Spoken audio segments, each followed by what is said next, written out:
नमस्कार दोस्तों, मैं संदीप कुमार कौशिक आप सभी का आपके अपने कार्यक्रम एस्ट्रोनोमोलॉजी 456 में हार्दिक स्वागत करता हूं। दोस्तों, आज हम बात करने जा रहे हैं वृषभ राशि मार्च माह 2025 में इनके साथ क्या अच्छा होगा और किन क्षेत्रों में इन्हें सावधानियां बरतने की आवश्यकता पड़ेगी। दोस्तों, जैसे कि आप लोग इनका चार्ट देख रहे हैं, प्रथम भाव में जो है गुरु है, दूसरे भाव में मंगल है, पंचम भाव में केतु विराजमान है और दसम भाव में सूर्य के साथ शनि विराजमान है। यहाँ पे 11वें भाव में राहु, शुक्र और बुध तीनों ग्रह हैं दोस्तों, यानी कि एक तरीके से मौज ही मौज। तो दोस्तों, कार्यक्रम शुरू करते हैं। इसके साथ ही दोस्तों, यहाँ पे 15 तारीख को सूर्य जो है मीन राशि में प्रवेश कर जाएंगे और 29 तारीख को शनि भी मीन राशि में प्रवेश कर जाएंगे। यहाँ पे वैसे ये माह आपके लिए बहुत ही अच्छा साबित होने वाला है दोस्तों, क्योंकि ग्रहों की दशाएं इतनी उत्तम हो रखी हैं कि आप लोगों को बहुत सारी चीज़ों में सफलताएं मिलने के चांस हैं। पहली चीज़ तो आप लोग देख ही रहे हैं, मंगल की दृष्टि जो है केतु पे पड़ रही है और अगर देखा जाए तो गुरु भी अपने पूरे, एक तरीके से देखा जाए तो अपने पूरे रंग में है यहाँ पर पूरे साल भर से। लेकिन इस समय कुछ ग्रह आपके लिए बहुत ही अच्छे साबित होने वाले हैं दोस्तों। यहाँ पे एक तो संतान प्राप्ति में अगर आप लोगों को कोई दिक्कत आ रही थी कई समय से, तो यहाँ पे संतान प्राप्ति से संबंधित जो समस्याएं हैं वो समाप्त होंगी। यहाँ पे आप लोग देखा जाए तो थोड़ा सा आपको संतान के प्रति भी एक अलग नजरिया अपनाना पड़ेगा, यानी कि संतान को अपने अंडर में रखना पड़ेगा, उसे देखभाल की ज़्यादा ज़रूरत पड़ेगी।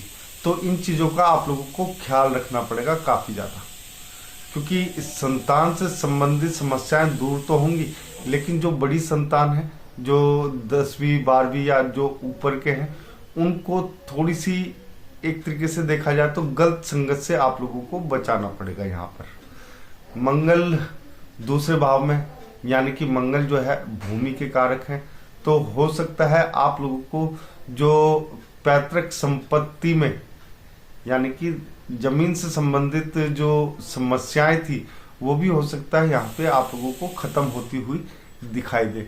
कई लोगों को यहाँ पे जो वाद विवाद चल रहे थे वो भी समाप्त होने की एक तरीके से देखा जाए तो भरपूर उम्मीद है।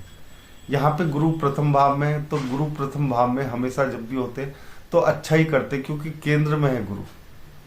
केंद्र में गुरु होने का मतलब यह है कि आपके साथ जो कुछ होगा वो हमेशा अच्छा ही होगा, ज़्यादा से ज़्यादा अच्छा होगा दोस्तों। तो गुरु यहाँ पे आपके लिए काफ़ी अच्छे साबित होंगे और अच्छे साबित हो भी रहे थे पिछले कई महीनों से।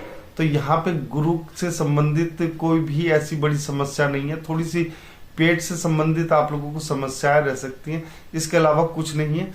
आपका ज्ञान जो है आपके कार्य में जो है प्रगति देगा, तो उस ज्ञान का उपयोग करके आप अपने कार्य को आगे बढ़ा सकते हैं। गुरु की जो दृष्टि है वो आप लोग देख रहे हैं सप्तम भाव में भी है, तो एक तरीके से देखा जाए तो यहाँ पे अगर आप लोगों को विवाह से संबंधित समस्याएं आ रही थी तो वो भी हल होती हुई आप लोगों को नजर आएंगी। एक चीज और दोस्तों, शनि और सूर्य दोनों की दृष्टि जो है चतुर्थ भाव में, ऐसे में अगर आप लोगों के मन में कोई भूमि से संबंधित चीज आ रही है तो उसे कर देना ही इस समय लाभदायक रहेगा आपके लिए।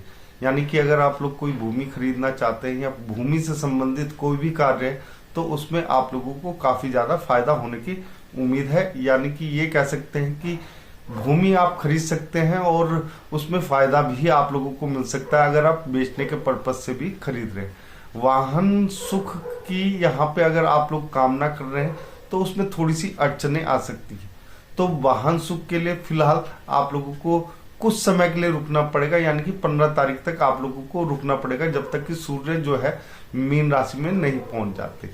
तो तब तक आप लोगों के लिए उसके बाद अगर आप वाहन खरीदना चाहते हैं तो वो भी आप लोगों के लिए कोई बुरा नहीं रहेगा, अच्छा रहेगा। पिता के साथ थोड़े से संबंध जो है आपके खटास भरे रह सकते हैं। माता के साथ संबंध जो है आपके उत्तम बने रहेंगे। व्यापार की बात करते हैं तो व्यापार में अगर देखा जाए तो व्यापार में बहुत तगड़ी तरक्की दिखाई दे रही है यहाँ पे, क्योंकि राहु की जो दृष्टि है एक, वो आपके व्यापार जो है यहाँ पे सप्तम भाव में भी पड़ रही है। इस कारण से आप लोगों को काफी कुछ अच्छा होता हुआ नजर आएगा। व्यापार में काफी तरक्की मिलेगी। इस महीने तो काफी तरक्की रहने वाली है, खास तौर से 15 तारीख के बाद। और 15 तारीख से पहले भी व्यापार में कुछ ना कुछ नया होने की उम्मीद है। अचानक से कुछ नया हो जाएगा जिससे आपको लाभ जो है कई गुना बढ़ सकता है। यानी कि व्यापारियों के लिए ये माह जो है बहुत ही ज्यादा उत्तम है। नौकरी पेशा के लिए भी ऐसी बात नहीं है कि उत्तम नहीं है उनके लिए भी उत्तम है, लेकिन उनके लिए जो है 15 तारीख के बाद से ज्यादा उत्तम है, क्योंकि सूर्य जब मीन राशि में प्रवेश कर जाएंगे यानी कि आपके 11वें भाव में, तो वहां पर आप लोगों को काफी ज्यादा लाभ, हालांकि यहाँ पे पूरे महीने आप लोगों को लाभ मिलता रहेगा। एक तरीके से ये कह दे कि सोने पे सुहागा जिसे कहते हैं ना, एक युति बनी हुई है दोस्तों आपके 11वें भाव में। यहाँ पे राहु के साथ शुक्र भी है, बुध भी है। इसके बाद 15 तारीख के बाद सूर्य भी पहुंच जाएंगे। ऐसे में दोस्तों एक तरीके से देखा जाए, जो धन प्राप्ति के आपके स्रोत हैं उनमें काफी बढ़ोतरी होती हुई नजर आएगी। यानी कि कहाँ से आपके पास पैसा आ जाएगा, कब में आ जाएगा, आपको खुद को नहीं पता चलेगा। यानी कि पैसे की जो माया है वो भरपूर आपके ऊपर बरसेगी। भगवान का एक तरीके से आशीर्वाद कह लें इस चीज को, लेकिन कुछ लोग इसे नेगेटिव वे में भी देखते हैं। लेकिन मेरा जो मानना है और जो मैं देख पा रहा हूं उसके अनुसार आपके लिए ये माह जो है बहुत ही अच्छा रहने वाला है, पैसों की दृष्टि से खास तौर से। और अगर देखा जाए तो 15 तारीख के बाद तो एक तरीके से धन की बरसात ही होने लगेगी। यानी कि आप लोगों को पैसों से संबंधित अगर कोई समस्या आ रही है तो वो आप लोग भूल जाइए कि पैसों से कोई भी संबंधित समस्याएं आपके कामों में बाधक बनेगी। यहाँ पे आप लोगों को किसी भी प्रकार की कोई भी दिक्कत करने की आवश्यकता नहीं है दोस्तों।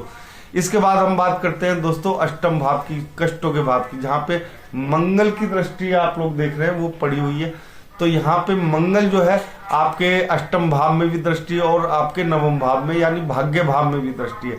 आपके जो राशि स्वामी है वो स्वयं 11वें भाव में विराजमान है। तो ऐसे में देखो धन लाभ रहेगा, लेकिन शरीर से संबंधित यानी कि अग्नि से संबंधित आप लोगों को जो समस्याएं हैं उनसे सावधान रहने की आवश्यकता पड़ेगी। यानी कि अग्नि से दूरी बना के चलोगे तो आप लोगों को यहाँ पे काफी फायदा होता हुआ मिलेगा। यानी कि अग्नि जो है आप लोगों को अग्नि से विशेष रूप से सावधान रहने की आवश्यकता पड़ेगी। खून से संबंधित कुछ चीजें हो सकती हैं जैसे ब्लड प्रेशर वगैरह, तो उन चीजों का आपको बेहद ही सावधानी पूर्वक जो है ना उनका ध्यान रखना पड़ेगा। उन्हें डॉक्टर को वक्त पे दिखाना पड़ेगा। अगर थोड़ा सा भी ऊपर नीचे होता है तो वो आपके लिए थोड़ा सा यहाँ पर जिसे कहते हैं डाउनफॉल है। तो उस चीज को आप लोगों को बिल्कुल भी हंसी मजाक में नहीं लेना, सीरियस लेना इस चीज को। इसके बाद दोस्तों नवम भाव में जहाँ पे मंगल की भी दृष्टि है, तो ऐसे में भाग्य जो है आपका फिलहाल काफी तेजी से चलता हुआ नजर आएगा। अब बात करते हैं दोस्तों एक जैसे तरक्की जिसे हम कहते हैं ना, तरक्की या उन्नति दसम भाव से।